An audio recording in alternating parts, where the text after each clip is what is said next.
नमस्कार व्यूअर्स, मैं हूं अमीश देवगन और आप देख रहे हैं देश का सबसे लोकप्रिय और प्राइम टाइम का सबसे जोरदार कार्यक्रम आर पार। क्या विपक्ष घुसपैठियों वाले मुद्दे की गंभीरता समझ नहीं पा रहा है? यह सवाल आज मैं इसलिए उठा रहा हूं क्योंकि कल लोकसभा में गृह मंत्री अमित शाह ने चुनाव सुधार पर जोरदार हुंकार भरी और कहा कि विपक्ष चाहे जितना भी प्रयास कर ले, लेकिन मोदी सरकार एक एक घुसपैठियों को देश से बाहर निकाल कर रहेगी।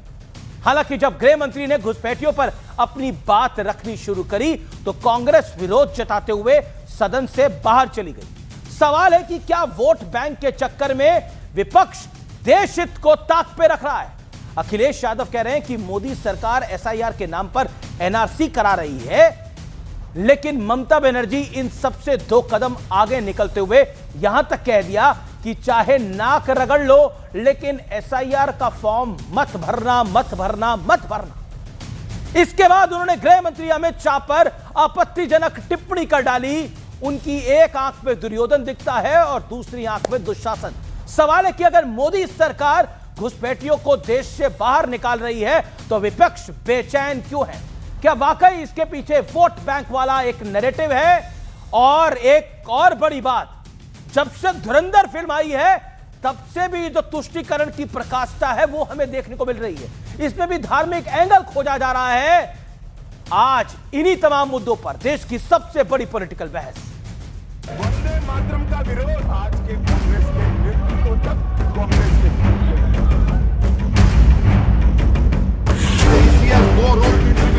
वंदे मातरम को सीमित कर दिया गया, वहीं से तुष्टीकरण की शुरुआत हुई और वो तुष्टीकरण जाकर देश के विभाजन में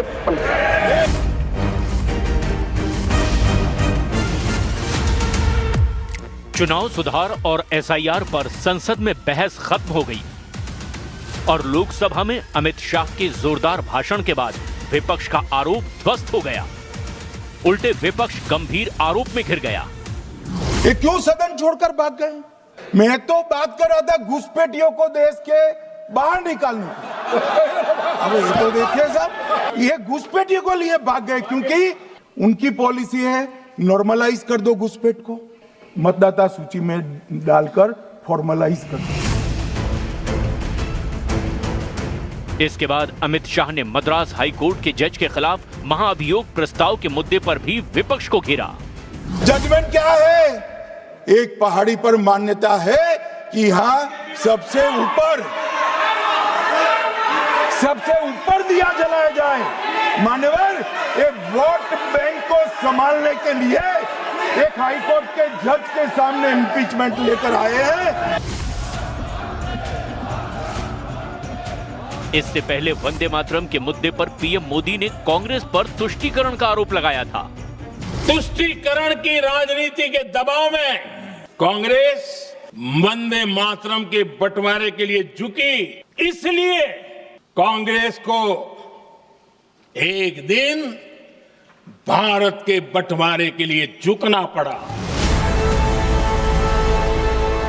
और तो और हाल ही में धुरंधर नाम की एक फिल्म रिलीज हुई जिसमें दुनिया को पाकिस्तान की सच्चाई दिखाई गई और यह बताया गया कि कैसे पाकिस्तान की फौज गैंगस्टर के साथ मिलकर साजिश रचती है। लेकिन हैरानी की बात है कि भारत में बैठे कुछ लोगों के पेट में दर्द शुरू हो गया। तो आज सबसे बड़ा सवाल यही है कि क्या विपक्ष हर मुद्दे को सिर्फ तुष्टीकरण के चश्मे से देखता है, जैसा बीजेपी आरोप लगा रही है? आज इसी पर होगी देश की सबसे बड़ी पॉलिटिकल डिबेट, तुष्टीकरण के नाम पर। और अब वक्त है आर पार के सुप्रसिद्ध विश्लेषण का। ये नजर डाल लेते हैं विपक्ष के दोहरे चाल चरित्र का तथ्यात्मक विश्लेषण। पहला तथ्य, घुसपैठियों के मुद्दे पर कांग्रेस संसद से भागी। वोट बैंक की सियासत वाले दल एसआईआर के विरोध में खड़े हैं, जबकि यह लॉजिकल है। अकेले यूपी के मेरठ में 6500 अवैध बांग्लादेशी पकड़े गए हैं। यूपी पुलिस की रिपोर्ट में नेपाल सीमा से सटे 7 जिलों में मुस्लिम आबादी 10 साल में 32% बढ़ी है। यह बड़ा आंकड़ा है। इस समय आपको छोटा दिख रहा है, लेकिन आंकड़ा बड़ा है। मेरे पास तीसरा बड़ा तथ्य है, बिहार में 37 जिलों में आबादी से ज्यादा आधार कार्ड है। मुस्लिम बहुल 5 जिलों में हर 100 व्यक्ति पर 120 से ज्यादा आधार कार्ड है। आप अंदाजा लगा सकते हैं सिचुएशन क्या है। चौथा बड़ा तथ्य, बंगाल में एसआईआर की प्रक्रिया शुरू होते ही हजारों बांग्लादेशी भारत छोड़कर उल्टे पांव भागे। बांग्लादेशी मुसलमान मैं बात कर रहा हूं यहां पर।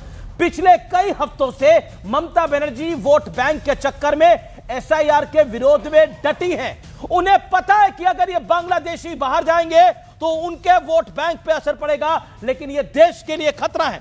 आइए मैं बढ़ता हूं आगे 5वें तथ्य की तरफ, और वो बड़ा सवाल है, क्या वोट बैंक के लिए विपक्ष राष्ट्रीय सुरक्षा को ताक पे रख रहा है? धुरंधर फिल्म हो, वंदे मातरम हो, जज का मामला हो, हर चीज पर vote bank, vote bank, vote bank.